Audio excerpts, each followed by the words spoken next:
Welcome back to the 5-7 podcast. I'm your host, Mike Pre, and I got Mike Salinas with me today. What's up, man? Hey, what's happening? And we're going to get right into it. Mike listened to a very interesting podcast about the afterlife, and I want to get right into it, man. So what did you hear, and what podcast was it? How long have you been listening to it? That's a lot of questions in one, man. Well, I've been listening to this podcast. God damn it. You made to edit this shit. I drew a fucking complete blank right now. Ancient Earth's Ancients? Yeah, sorry, Earth Ancients, yeah. And yeah, I've been listening to it for a while. And now, and these are things like they talk about that are basically just solidifying some of my own previous thoughts and some of my, in those times where you're driving for a long period of time, or when you're ironing your clothes in the morning, you tend to go mentally into the abyss. And that's kind of where I go a lot. And so when I hear some of these podcasts, I'm like, man, this guy's talking my language. Like, this is exactly what I'm thinking about. So they had a guy named John Anthony West on there. And this was actually a previous podcast that he passed away a couple years ago, but it was like some pre-recorded stuff. They wanted to share it again, just see what everybody thought. And this guy was a huge proponent of, he was a big proponent behind the Sphinx water erosion hypothesis from a while back, just saying, the Sphinx was created a lot longer ago than we thought. And his whole, he worked with another guy named David Solomon. And this is actually from David Solomon's book where he has this, it's about the Dead Saints Chronicles, it's called.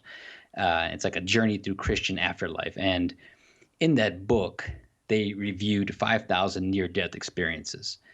And in these experiences, they found that every single one of them were very similar. And these are people that were considered medically dead at some point or another, and were brought back, whether they were through some sort of electronic devices or just miraculously, they came back. And each one of these people, each one of these individuals had a similar story, which it's pretty interesting. They talked about everyone had a similar path to where they seen a light. They came through a tunnel.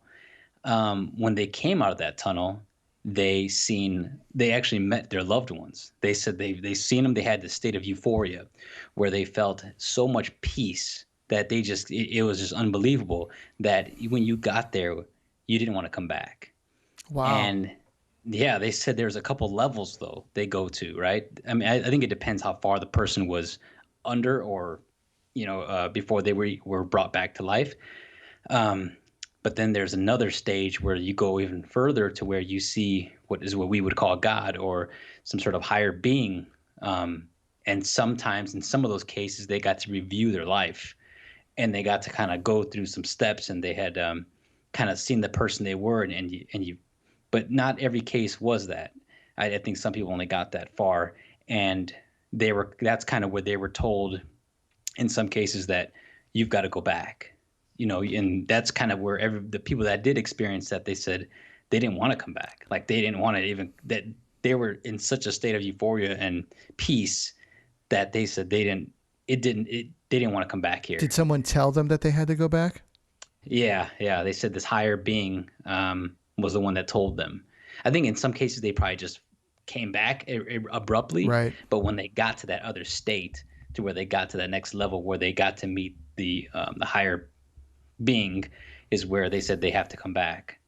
Wow. And so when these people come back, man, they all tell these stories, and there's about 5,000 near-death experiences, these individuals, and they've kind of come to this whole, and this guy named John Anthony West, he has this conclusion about the book, and it's right up my alley, man. And he talks about, maybe, just maybe we're not born with a soul, like maybe we develop a soul as we live our life. How you live your life. Because according to some of these people, just the way that the more information on it, which it's all based in the book, but is that not everybody is born with a soul. Some people are, and that's based upon reincarnation. But most people do not have a soul, and they come here to earn it. And I don't know how reincarnation process goes. I don't even know if I honestly believe it. I'm just soaking it all in. But some people come back with a soul. And I always find it funny when you see kids, you're like, man, that guy's like he's like an old soul. You know, you always say that about certain people, like, man, he's like an old soul. And maybe there's something to that. Maybe those people do have souls, and not all of us do. Wow, It's wild, man. that's It's wild. when you look at children, man, they have an energy. They have a it's almost as if they're like oblivious. They're completely oblivious to our world, and they're in their own little world. Hmm. And to us from the outside, it's like, oh, they have so much to learn. But if you look at kids, and really what we're trying to get to as people in the world is they believe in love. They love everything. They love everyone. Doesn't matter what your color is, what language you speak, what your religion is. They love everybody. They want to play, and and they're kind to everybody. And people aren't like that. People want to say to believe in love and believe in these things, but they don't live that way. And kids, they have this energy. The idea of like of working, I guess, to get a soul is interesting, but you know, looking at children, especially like newborns, you know, they're so fragile, but in a way they're so precious. You know, I think every single person, when they see like a newborn kid, you feel something. You know, you feel like a goodness in a way, because they're pure. They're, you know, in a way they're perfect. And if you don't feel that way, you know, I don't know what to tell you. Maybe there's something wrong with you, but I think that there is merit to the old soul thing. You know. Yeah, yeah, no, I mean, it's right up my alley. I mean, I've thought about these things for quite some time, and we often, I think, ask ourselves, why are we here? You know, what's the point of us being here? What's this journey can't be for nothing.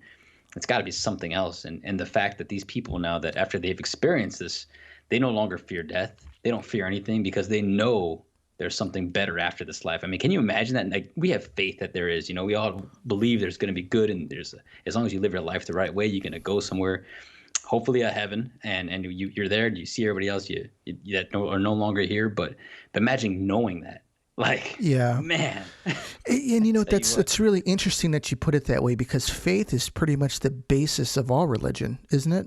Like Yeah, that yeah, you believe, because there's a difference between believing and knowing, yeah. you know, and and having that belief is what is supposed to be able to get you to that next place, you know. And you know, it's funny because my idea of heaven has changed over the years. You know, like when I was a kid, I thought it was like this place in the clouds, you know, and everyone's kind of Hmm. floating and stuff like that. And like now, I kind of think of it as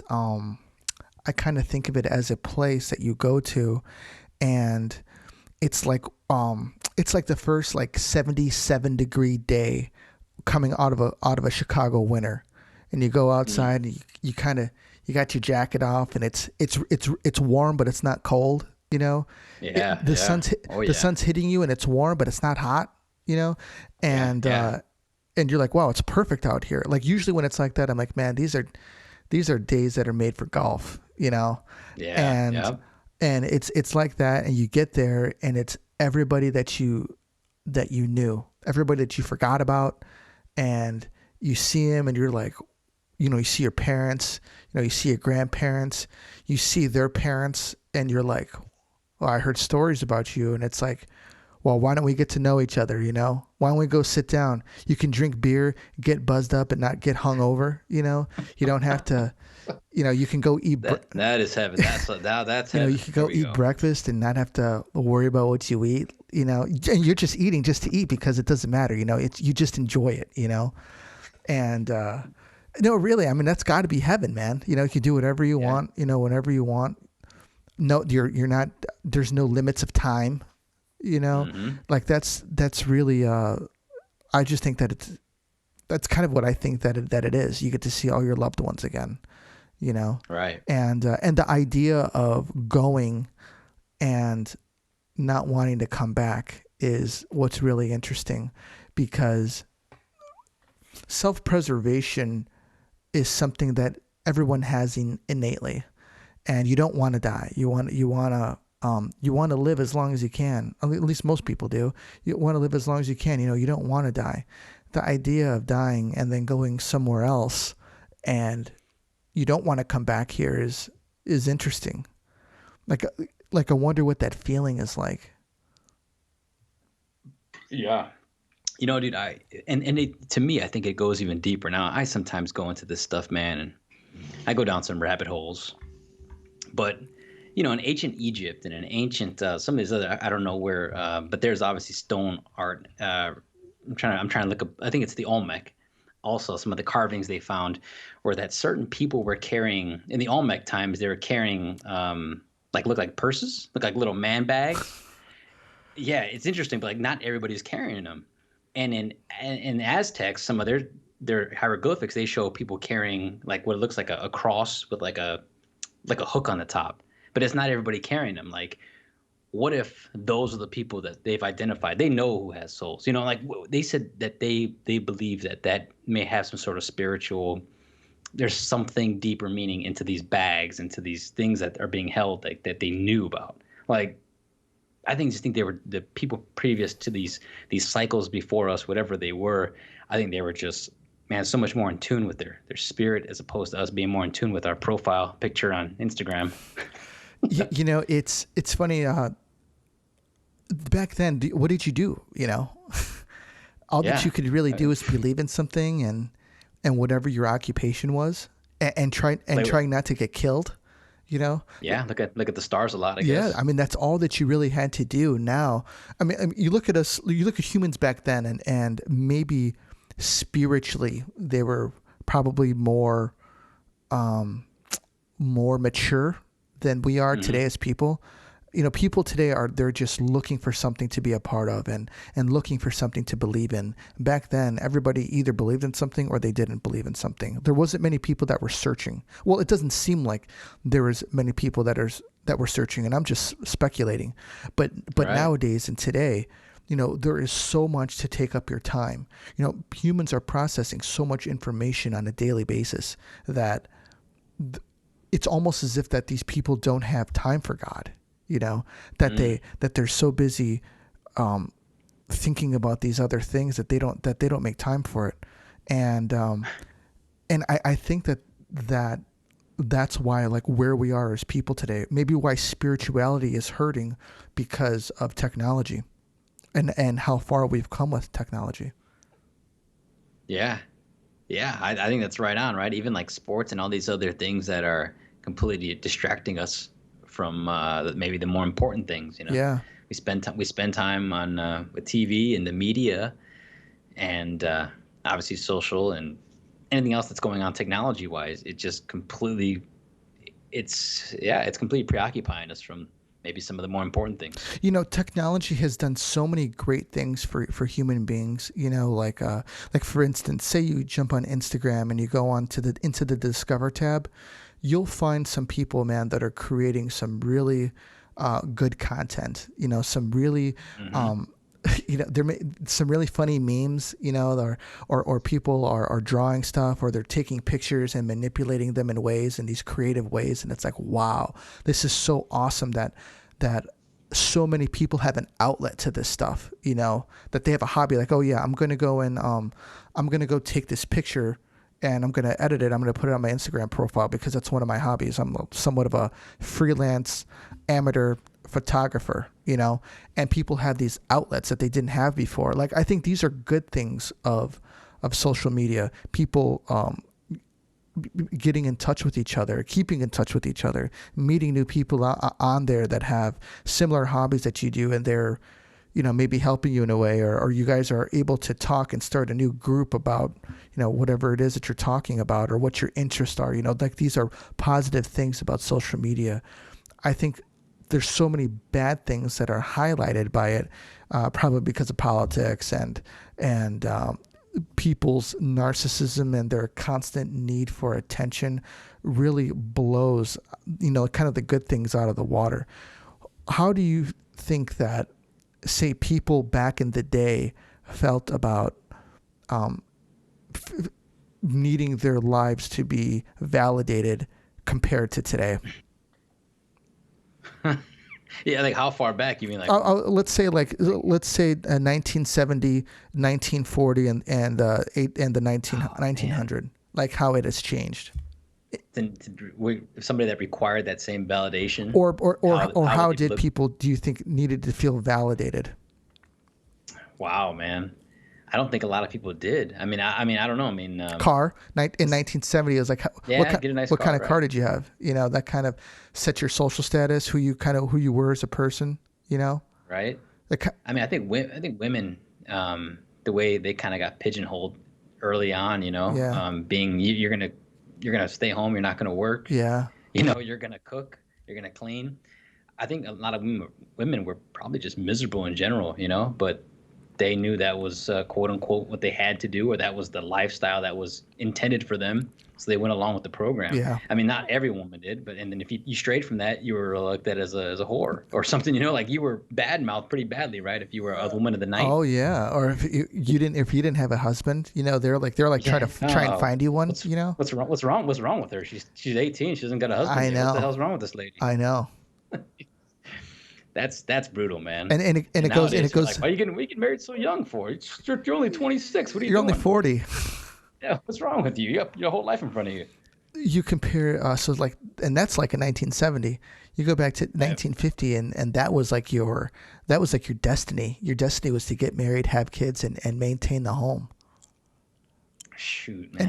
And hopefully Bob didn't come home and take it out on you and the dog. And that is no longer a requirement, right? Like people are living single a lot longer, or just living their entire life single, just focusing on other things. Yeah, finding life pursuits. Yeah, yeah. It's certainly changing rapidly, a lot more rapid than we can even keep up with. And then the 1900s, it was more try not to get a disease and right. and and see what you can do. Right. What kind of carpentry work can you do? What kind of work can you do with your hands? Yeah, we need some maintenance done at the OK Corral. One thing that is endured is the belief in something. The belief in God, belief in something. Mm-hmm. It makes you wonder as if what would be really interesting is like if there was alien life and they believed in the same thing that we did. Like they would visit us and say, these drawings that you have on the wall are the same drawings that we have that date back 2 million years. Wow. Could you imagine them saying something like that? Imagine them saying something like they hold up the cross and they're like, this happened with us 2 million years ago. Yeah. And it's the same story, the same person. And they're like, and we're not humans. There's something completely different. Yeah, I think I think you're onto something, man. I think the story of Jesus and some of the stuff, I think it originated somewhere else. I don't know if it originated here. I think it's a story that's passed down a lot further than we think. Wouldn't that be crazy? Because you figure every religion has a similar story, right? Like a sun, quote unquote, sun. Some worship the sun itself, and then some call it the sun as SON. But I don't know, man. I think a lot about aliens. I think we're in for a route. If we're gonna make this turn, let's make it all the way. Let's not half-ass this turn. I think we're about to discover some fucked up things in the next 10 to 15 years. And if Elon Musk and he sends normal individuals like you and I up to Mars, if we're able to get there and you send people out there, we're gonna find some things. Yeah. And I think we're gonna see some structures there that were built. We're gonna find people, not people, but some things, some living underground. It's just, I've been looking at Mars a little bit too. I've been into some of this stuff. I'm like, I want to know what they're discovering on Mars. What's really happening over there. Like because I feel like I need to keep up with the Mars updates. Okay. And so I've been like, I'm of this belief, man. If they go up there, I just think that we're gonna stumble upon some things that I think NASA already knows about. I think probably the government knows about, but all right, they're just trying to protect us, I think, from the unknown. Well, one thing they would be protecting us from is probably mass hysteria. Oh, dude, yeah. What if they Yeah. found something up there that proved that God was real? That would That'd be that would awesome. cause a huge hysteria. It would make what we're going through right now, a walk in the park on a Sunday afternoon. Mm-hmm. Yeah, I think in our lifetime, man, we're in for another trip here. 2020 was just I think it's just a kickstart. It wasn't. This is not the epitome of what's The going on. epicenter. Yeah, this is not. People think this is once we get through this year, we'll be back to normal. I think this No. is the beginning of unnormal life, abnormal life, I should say. Yeah, I think that things from now are going to. I don't want to say escalate. I want to say that this is even when COVID-19 is over and we get the vaccine and everybody can go back out again. I think that's safely. Then I think that's when it's really going to pop off, because then you're going to have nothing holding anybody back from going anywhere. You know. Mm-hmm. Yeah, yeah. And until they want you to get chipped and all this other shit. It's crazy, man. The whole thing behind, Neon, what's his name? Elon Musk, his Neuralink company. Mm-hmm. Actually, I did a podcast on that, and he's talking about putting chips in your brain. Like that's like end of times type of stuff, dude. Yeah, dude. I hope. I mean, yeah. Which makes you it's think, gonna get crazy. Which makes you think, is Elon Musk the Antichrist? Because they said the Antichrist is gonna appear as a savior. And I'll tell you what, a lot of people love this freaking guy, man. A lot of people think this guy is the best thing since sliced bread. But I want to know is, other than him being probably the best hype man for a company ever, what has he really done? He's failed on a lot of his promises. Mm-hmm. Yeah, I mean, you figure him or maybe it's Bill Gates, man. Maybe Bill Gates is the Antichrist. He might be your boy. He might be too old. If he's around for another if he's around for another 40 years, then I'll believe it. I've waited too long to make my move. Yeah, no kidding. Taking over the earth way too late. Fuck, I'm too old. Yeah, man. But yeah, that's really cool. So the name of the podcast is Earth Ancients. Do you know what episode that is? It was just on a few weeks ago. Like I said, it's the one that features John Anthony West. It's pretty cool. I mean, definitely give it if you're into this kind of stuff like I am. It was from September 19th. So if you're into this kind of thing, definitely it's worth a shot. It's a lot of content. Sometimes it's a lot to I guess to eat up on, but yeah, it's worth it. I was checking out one of theirs. What was it called? I'm trying to find it now. Their podcasts are pretty long. Yeah, they are. I mean, you're talking 2 to 3 hours sometimes. And that's about the size of that's a good podcast length, but September 19th, you said? Yeah. Yeah, I mean, John Anthony West, the Sphinx and Advanced Pre-Dynastic Science. Right. I'm looking at the one here from Michael Cremo, Forbidden Archaeology. Who runs the podcast? I don't know the guy's name, but he's pretty good. I mean, he's a really good host, actually. Takes a little bit to get the podcast going, though. Yeah. Yeah, man. They do a good job. But highly recommend it. Give them a shot. Very informative. Thanks. Yeah, but it takes me like a week to get through one episode because it's so long. Yeah. So I'm like, I listen to it usually when I'm in the car. So it's like, I'll get through 20 minutes here, 20 minutes there. Yeah, I do that with Jocko's podcasts. If the interesting ones, I'll listen to it for a while. If it interests me, then I'll listen to it. If not, then I'll move on to like the next one, like a Fieldcraft podcast or something like that. But I usually do it like in bits. Mm-hmm. I think that's kind of what they're made for, because it's like, oh yeah, I want to get back to this, Right. Cliff Dunning is the host. Sorry, Cliff. Cliff Dunning. I'll have to tag him. My bad. Yeah, I was looking at the October 10th one with Michael Cremo, Forbidden Archaeology, Hiding Our Past at, forgive me for this pronunciation, Hueyatlaco, Mexico. Yeah. Oh. Yeah, there's some good stuff in there, man. Yeah, it's an archaeology site in Valsequillo Basin near the city of Puebla, Mexico. Talking about some geochronologists about the timing is off by 250,000 years or something like that. Human habitat was dated back to 250,000 years before the present. So cool stuff. Check that out. Be sure. And that's what we got for you today, guys. If anybody wants to hit me in the comments, go on ahead, shoot me an email. And because this is the stuff I really love to talk about, to think outside the box. And, what do people believe? What do they think about the afterlife? Because one thing's for sure that we all have in common is that we're all going to die one day. So, all right, man. Thanks for jumping on. Appreciate it. All right, guys. Take it easy. This is Mike out.